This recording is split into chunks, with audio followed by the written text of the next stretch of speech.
Hey, what's going on guys, this is AndrewChicken and welcome back to another video. The series of the top 5 champions in each class for Season 5 is coming to a close, and what better way to end it off than with the spiciest subclass, off-tanks. Off-tanks are the aggressive counterpart to the traditional main tanks most people think of when they think of the frontline class.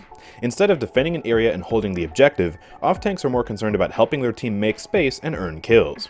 Many off-tanks are absolute powerhouses, and a good off-tank player can be the difference between a masterful victory and a bitter defeat. However, you should never play an off-tank alone. Off-tanks should almost always be paired with another off-tank or a main tank in order to shine. Now, before we get started, I need to go over a few disclaimers. First, this list is from a keyboard and mouse perspective. The meta in this game is different depending on your input type, as controller players favor fast-firing hit scans due to their aim assist, while keyboard and mouse players have an easier time squeezing every ounce of value out of projectile champions. While I doubt this list will look strange from a controller perspective, I still want to put this disclaimer here just in case. Also, it's very important for me to iterate that this list is just my opinion. You shouldn't take it as gospel, and if your opinion differs, that is absolutely fine. There are many amazing off-tank playstyles in Paladins, so if you find someone who is not on this list to be fun and powerful, that's fantastic. Make sure to let me know who you think are the strongest off-tanks in the comment section down below. Just don't forget to keep the discussion respectful.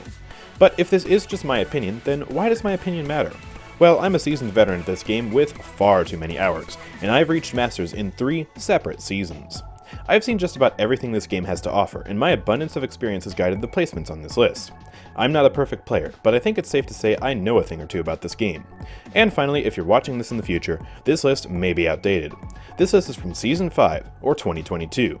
If you're in a different season or a different year, then take these placements with a grain of salt. This is reflective of the meta at the time of writing, not necessarily of the meta in the future. But with all those hefty disclaimers out of the way, let's go ahead and get straight into the video.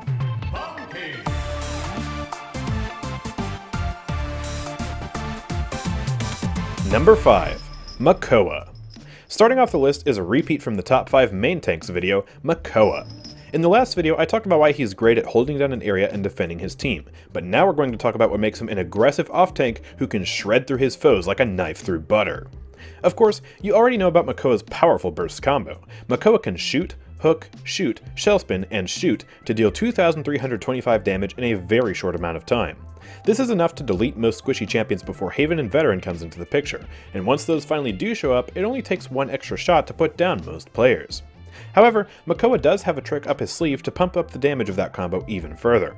Meet Pluck, the talent that gives Makoa the ability to deal over 1,000 damage at the drop of a hat. Pluck causes his next cannon shot after hooking someone to deal 75% increased damage, which adds up to just over 1,000 damage on one shot. This can cause Makoa's combo to deal 2,806 damage instead of 2,325, which allows him to easily kill all but the tankiest of targets. And, like I mentioned in the last video, even just hooking an enemy into the line of sight of Makoa's teammates can be enough to get them killed. When Makoa is played on a good team, every hook has the potential to be a kill, which is very powerful. Another great thing about the hook is that it doesn't really get countered by Resilience. Even with Resilience 3, the hook still pulls the enemy directly to Makoa. Resilience really only helps with the stun recovery after the enemy is pulled, but the difference is honestly negligible. And since the hook has that stunning capability, it makes it an excellent tool to interrupt enemy abilities such as Ash's shoulder bash. Most of Makoa's power lies within his hook and burst combo, but even without that he can still be very helpful. Makoa's shell shield can still block a good amount of damage from every direction even without the talent half shell. Of course, he can't shoot while using it normally, but he at least has the ability to move the shield while channeling it, which can be great for pushing into the enemies or retreating. And of course, like I said in the last video, Makoa's ultimate is very powerful. With just a press of a button, Makoa gains 8,500 health completely uncauterized, which allows him to persist incredibly well during a fight and survive all but the biggest and baddest attacks. He gains increased damage per second, albeit in an AoE melee attack. Even if the ultimate is just used for the full heal and then cancelled so he can go back to shielding and shooting, it's a very powerful tool for Makoa to have. Makoa is a very powerful tank with one of the best crowd control abilities in the game. He's got a powerful burst combo, a great shield, and a fantastic ultimate. So, he earns the number 5 spot on this list. Number 4. Azan. Remember when I said most of the tanks in this game primarily serve as an off-tank, but some of them have options to fill the role of main tank decently well too. While they're way better as the off-tank, they're not horrible at solo or main tanking. Well, now it's time to talk about how good this big boy is at off-tanking. Oh, and I promise, this is the last repeat you'll see on the list. So I already explained a lot about how Azan's abilities work and combo together in the last video, so I'll try and be brief and instead discuss how he can go balls to the wall hard against the enemy team, pinning them into walls and whispering delicately into their ear about how he's going to smash them with his hammer! Otherwise known as being one of the greatest off-tanks of all time. When Azan is forced to main tank, he's like a tiger on a chain. He's filled with a domineering, relentless rage, but he can't act on it because he's held back. When he's allowed to off-tank, however, you'd better run for your life because he will tear you limb from limb. Azan is one of the most indomitable duelists in the tank class. Want to run away? Nope. Want to hide behind cover? Nope. Want to damage Azan? Nope. Want to catch up to Azan? Nope.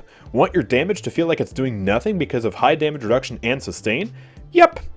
That's Azan in a nutshell. Azan combines some of the best mobility, crowd control, and survivability in the frontline class into one character. With his passive Ire, he can gain up to 12% damage reduction just by hitting shots or getting hit by the enemies. His Ire also augments his abilities and gives his weapon an explosive effect that deals more damage. Of course, Azan's primary fire doesn't go through walls, but you know what does? His Reckoning. Reckoning does a small amount of damage but also knocks up the enemies, cancelling any movement abilities they were using. But if Azan wants to cancel more than just their movement abilities while also flying through the sky, then look no further than Conviction. This ability is the best dash in the frontline class. It's omnidirectional and also picks up the first enemy Azan comes in contact with, stunning them if they hit a wall. Of course, if there are no walls nearby, Azan can just build his own walls to stun them into. He can construct 5 wall segments at once, which can block loads of damage, further adding to his survivability. In a duel, Azan basically makes whoever he's fighting completely helpless. Against Androxus, for example, he has the tankiness to sustain all of Andro's damage, the self-sustain to heal back up, the damage to kill Andro somewhat quickly, and the crowd control and piercing damage to make his reversal absolutely useless. And Androxus is one of the best champions in the game. Imagine how someone who is worse than Andro fares. But if Azan ever does get low enough that he feels he's in danger, he can just fly away using Conviction or his ultimate. Deliverance allows Azan to fly up into the air and smash the ground anywhere in his line of sight. This can allow him to travel across the map faster than most champions can dream of, and this is great for both engaging and disengaging from a fight. Azan has so many tools at his disposal to win that it's no wonder he was considered the most overpowered character ever on release. Of course, he's been toned down dramatically since then, which is why he only ranks at number 4 on this list, but even that is still an excellent ranking overall. Number 3. Khan. In the number 3 spot we have the champion who somehow manages to achieve being both a simp and a Chad simultaneously, Khan. Khan is a mere mortal, but his armor and love for Leon allows him to stand up to gods and be one of the best off-tanks in Paladins. Khan is an off-tank who does a little bit of everything. He has excellent damage, a shield for protecting himself and teammates, excellent crowd control, and even a heal to support his teammates. For starters, let's talk about his offensive capabilities. Khan has one of the best primary fires in Paladins when using the talent Storm of Bullets. This talent allows Khan to achieve just over 900 damage per second, which is the highest damage per second out of any frontline weapon. It can also hit headshots, ramping up the damage even further. On top of this incredible weapon, Khan can also deal a burst of 600 damage and stun enemies with his Commander's Grab. This also serves as his movement ability, and while it's certainly not the best dash in the tank class, the fact that it can stun makes it a very useful tool nonetheless. The stun can also pierce through certain protective abilities like shields, power siphon, and reversal. This can put the enemy he's fighting in a very vulnerable position, so if Khan works with his team, this ability can be almost as reliable for getting kills as Makoa's hook. Of course, if Khan really wants a free kill, he can just use his ultimate. Overpower is a tool that allows Khan to grab an enemy from an incredible distance and put them wherever he wants. He can throw them an equally incredible distance for some easy environmental kills, but the most reliable way to get a kill with this ultimate is by holding the enemy in place and allowing the team to shoot them to death. Khan's ultimate is very powerful, and it can be a game changer when used properly. Khan is equal parts defense as he is offense. His shield is basically a miniature version of Fernando's Aegis, since it operates off of a resource bar and can be toggled on and off whenever Khan needs it. It has 4,400 health, but is not very big, so it's less suited for defending areas and protecting teammates. Still, it's better than nothing, and it gives Khan some great staying power in a fight. Khan's Battle Shout is another excellent tool for keeping himself and teammates alive. Khan's Battle Shout instantly heals himself and anyone around him for 1100 health, which is an incredible heal that scales well with late game Cauterize. Battle Shout also makes Khan immortal while casting it, allowing him to face tank even the almighty Dragon Punch. Khan's self-sustain with Battle Shout is also very reliable, since he can use his shield to block damage long enough for him to get out of Cauterize, and then instantly use the Battle Shout to restore 1100 health without worrying about it getting negated. Khan is a tank who works extremely well with his team. He can play aggressively and has the best weapon in the frontline class for pumping out loads of single target damage. He has great crowd control that can easily earn his team some kills, and he can also support them with his shield and area heal. All of this works together to make Khan an excellent and reliable tank who earns the number 3 spot on this list. Number 2. Ruckus. In the number 2 spot we have the biggest flank in Paladins, Ruckus. It's hard to consider Ruckus a tank, because he has a very unconventional playstyle for a frontline. He's more like a flank than anything, because he has a very mobile playstyle but isn't overwhelmingly beefy. He also has no way to defend an area or his allies, making him a terrible main tank. But what he lacks in defensive power, he makes up for in being one of the deadliest champions to face off against. Ruckus has an incredible primary fire, dealing 800 damage per second and having the ability to headshot. Ruckus can also fire up to 3 sets of 2 missiles while shooting his miniguns, which deal an additional burst of 450 damage. Ruckus can achieve a lightning fast time to kill for a tank because of his burst capabilities, making him even deadlier than some damage and flank champions before factoring in his mobility and health. Speaking of mobility, Ruckus has the best mobility in the frontline class. While he might not be able to zoom as fast as Yagharoth, he more than makes up for it with how versatile his dashes are. Ruckus has 3 charges of an omnidirectional dash with the talent Aerial Assault, which allows him to reach any region on the map with ease. He is incredibly agile for a tank, and he can even reach cheeky platforms on some maps that other tanks simply can't access. This mobility allows him to dive targets with incredible efficiency. The only tank who has better dive potential when factoring in vertical mobility is Azan, but only with an ultimate. His mobility is more similar to flanks than it is to tanks, just like his damage. But what isn't similar to flanks at all is his health. At base, Ruckus has 4,000 health, which is about average for a tank, but double what the average flank has. And Ruckus can pull out an additional 2,000 HP at a moment's notice by using his Emitter, which is a 2,000 health personal shield. This makes Ruckus a phenomenal choice for diving targets like Leon or Sha Lin, because he can sustain their damage whereas any other conventional flank would get destroyed. And of course, it only gets better when he works together with a real flank champion to dive the enemy backline as a team. But of course, we can't talk about Ruckus's deadliness without discussing Hexafire. Ruckus's ultimate has the highest damage per second out of any ability in the game that isn't an execute, clocking in at a massive 4,000 DPS between the miniguns and rockets. Ruckus can melt any champion in mere seconds with his ultimate, but he's stationary while using it. While he's very vulnerable to weapon fire while ulting, anyone at the wrong end of his guns will be vaporized, so it's a fair trade-off. And his mobility allows him to surprise attack the enemies with Hexafire, giving them little time to react if done properly. Ruckus is one of the deadliest frontlines out there. Between his powerful damage and great mobility, he's one of the best off-tanks and flanks in the game. So, Ruckus earns the number 2 spot on this list. Now, before we get into the number 1 spot, I need to go over a few honorable mentions. First, let's talk about Atlas. Atlas is an absolutely phenomenal tank when in the hands of someone who's taken the time to master him. He is by far the hardest tank in Paladins, and the difference between a good Atlas and a bad Atlas is night and day. However, this is exactly what holds him back. In the hands of most people, Atlas is simply not a very effective tank. He has long cooldowns, lots of lockout, and one misplaced rewind can literally save the enemy team. Atlas also gets hard countered by Resilience, which can make his rewind and ultimate absolutely useless. Atlas is basically the Eevee of the tank class. For most people, he's a tank who is very hard to get value out of, and he can even be the 6th member of the enemy team if played improperly. However, his wall, self-rewind, and crowd control is incredibly powerful when mastered, and if you have the misfortune of playing against a good Atlas player, you know exactly how frustrating he can be to fight. He's one of the best anti-dive tanks, and he can control the battlefield like no other when played well. So, while Atlas doesn't earn a spot on this list, he is absolutely deserving of a very honorable mention. The next tank I want to discuss is Torvald. Torvald has seen a lot of improvements over the past few years. His DPS is now tied with Ruckus and Rom, and while he can't hit headshots, he's also not slowed and is far more accurate than either of those two tanks. While Torvald doesn't have a movement ability, the massive buff to Eldritch Speed he received at the start of the year sort of gives him one. And of course, him finally getting crowd control immunity on his ultimate is just the icing on the cake. However, despite all the buffs, he's still not the greatest off-tank. Because of the aforementioned lack of a movement ability, it's very hard for Torvald to push an enemy team relative to other tanks. He's more of a defensive off-tank, if that makes sense. While he certainly can't defend an objective like proper main tanks can, his presence in the backline can be a very difficult thing for enemy champions to deal with due to his brawn and, of course, his nullify. You see, what really makes Torvald deserving of an honorable mention is his nullify.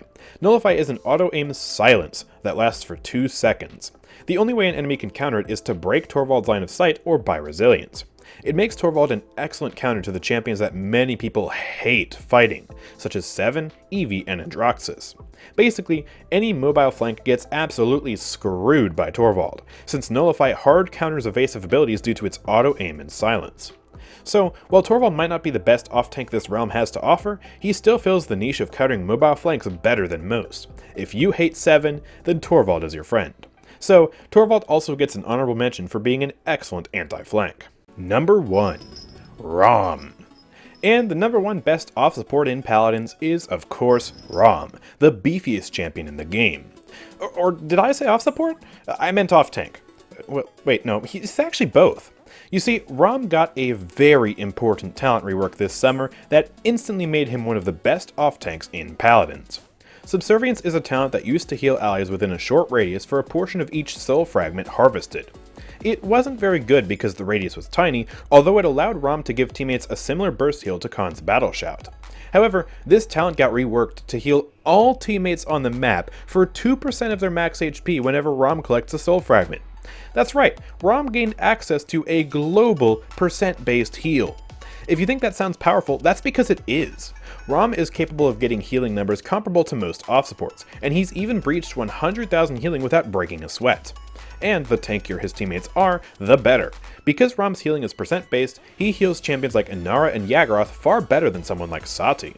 So, he enables teams with 2, even 3 tanks, since he basically fills the off-tank and off-support role simultaneously. He's capable of providing healing to flanks who are completely out of sight and across the map at a moment's notice, which is a niche only Corvus has been able to fill up until this point. All while just doing what Rom would normally do, beating up bad guys and cranking up the doom music.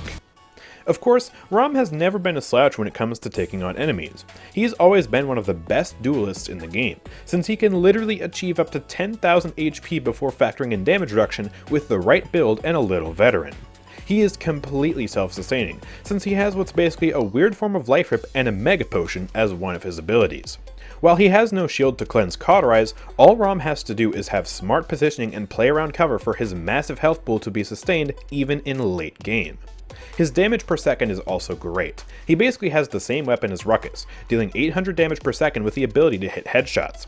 It also slows Rom just like Ruckus, and it has a decently large spread that makes it difficult to use at longer ranges. However, it actually has pretty decent falloff, which is nice.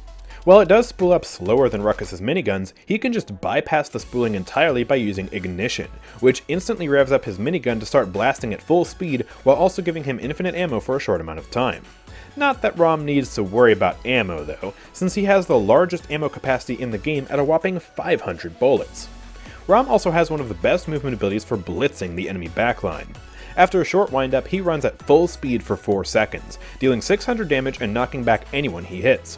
He also heals himself for each enemy hit, further adding to his sustain. While this ability is very susceptible to being crippled by champions like Grover, a bit of Chronos and good positioning can mitigate how much he's affected by that. Also, do you remember the best main tank from the main tanks video last week? Yeah, this little guy. Well, Rom makes this champion look flat out weak in a duel. Not only is Rom's self-sustain, damage, and effective HP simply better than Barracks, but Rom's ultimate is a hard counter to Barracks' Dome Shield. Cataclysm, or Shatter as some Overwatch players might call it, is an ability where Rom slams the ground in front of him, dealing 1,000 damage and stunning anyone who gets caught in the shockwave. Rom also destroys all shields and deployables that are hit, making Rom's ult the surefire way to counter Barracks' entire setup. Rom's ultimate is great for clearing out the objective or setting up kills for his team, making it an incredibly solid ability to round off his kit. Rom is just really powerful right now. His ability to fill the role of both off-tank and off-support enables a whole host of unconventional yet powerful team comps, and he is great at bullying enemies into submission while keeping himself and his team topped off. He wins duels against every champion in the game except this one, and even then it's a toss-up. So Rom easily earns the #1 spot on this list. But with that being said, that's going to be the end of this video. I hope you enjoyed this video and maybe learned a thing or two about the characters we discussed. Do you agree with my placements, or do you think someone else should take the #1 spot? Please let me know in the comment section down below, and while you're down there, don't forget to subscribe for more content like this from me. Also, if you want to find players to party up with, consider joining my Discord server linked in the description, and you can also find me streaming on Twitch, which is linked in the same place. Lastly, if you want to support me and this channel, then consider making your next crystal purchase at nexus.gg/AndrewChicken. There, you can buy crystals, the season pass, and more, and support me in the process. But with that being said, thank you guys for watching, I will see you all next time, peace out.